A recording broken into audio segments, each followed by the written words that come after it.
Hello, everybody. This is a very beautiful space.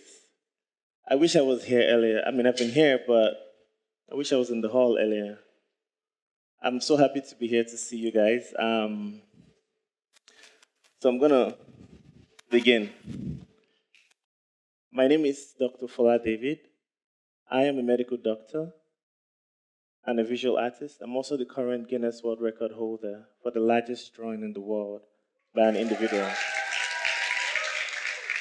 In 2015, I was in, I think, 500 level medical school. Back then, I had started painting live on stage. So usually I could make portraits of people upside down in about 5 minutes. And then I'll do that, and the crowd will erupt, and everything is going so nice. And I really enjoyed doing it, and I wanted to do something bigger. I wanted something more. And that's when the idea of doing the largest drawing in the world came to me. In 2015, I sent a message to the Guinness World Records, and I got the approval to do the drawing. Then I decided to, it dawned on me at that point that, oh, this is real, you have to do it. I drew up a budget. At that time, it was a very significant amount of money. And I started canvassing, looking for sponsors, and 1 year passed. Then I got a message from the Guinness World Records saying, your application has been withdrawn. So I didn't know that it was just 1 year you had to break whatever application or record that you had applied for. And so I reapplied. And I reapplied every year for 9 years until I was able to do it. And I'll tell you a story about what happened and how something I did 10 years ago made it possible for me to do the record. Back then, when I was looking for people to support me, Instagram was a little bit different then. You can DM anybody you want. I think they recently changed that. Now you can DM anybody you want without waiting for them to accept or anything. So I'll DM anybody I thought could help me. And to make it easier for the person to accept or reply me, I would do a drawing of the person. So if you were someone I thought was a potential sponsor, I'll make a sketch of you. I'll send you the picture, and then you'll be, oh, this is nice. And then I'll follow up with the world record proposal. I did that 10 years ago. Fast forward to the last 2 years, I was in a building. Someone had invited me over for drinks. And while we were there just talking, the man had seen one of my artworks and he was very impressed. And he just wanted to see me before he left the country. He packed one small money inside one envelope that he was going to give me. He was so impressed with my work, to support me, to motivate me. And then we were just talking, and then something happened.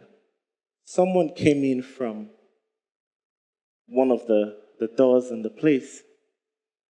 And this was someone that I had messaged 10 years ago concerning the world record. The moment he came in, it just clicked. And guess what? I'd never met this man before because I messaged on Instagram, so I never met him. He sat beside me, and then the man was like, oh, have you met this? I said, oh, I know him. Then I opened the drawing I did 10 years ago and showed him, and he laughed. He said, oh, I'm not that fat anymore. And then we all laughed. And then I said, yeah, I was talking to you about the world record. And then this other man just heard about it and said, what are you guys talking about? And I said, oh, it's the world record, largest drawing in the world. He told me at that moment, oh, Fola, I want you to do this, and I'll take care of everything. Now, when that happened, I was thinking about the fact that if I hadn't done the canvassing that I did 10 years ago, this wouldn't have happened. And it made me reflect on everything that had happened over my life in the past decade. How being consistent and patient really moved me to this point where I am. And there's something I also do about dreams, right? Bear in mind that wanting to do the largest drawing in the world was a very big dream for me back then. So I always tell people to have, you know how we play games and we have easy, medium, and hard?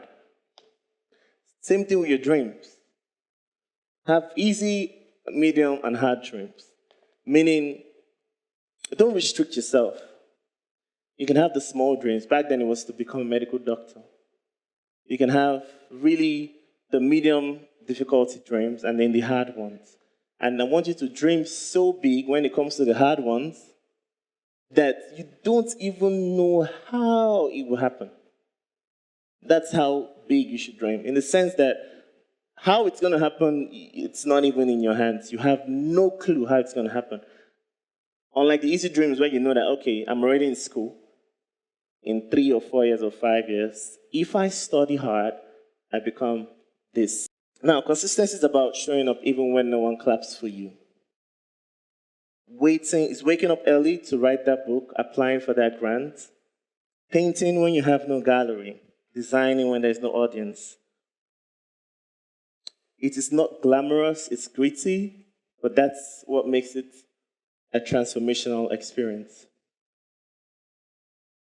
The truth is, small actions repeated daily become habits, and habits become lifestyle, and lifestyles shape destiny. And the second part is patience. I always tell people, don't let opportunity come and meet you not working. Always be ready. Patience is very, very important, because I would tell that it means you're working on something, and even if it doesn't happen in the time you want it to happen, you don't get angry about it. So you're always calm and collected, and you know that, okay, this hard dream, or this medium difficulty dream, or this easy dream is going to happen. And dreams always come before goals, because you can't have goals without having a dream of what you want to achieve.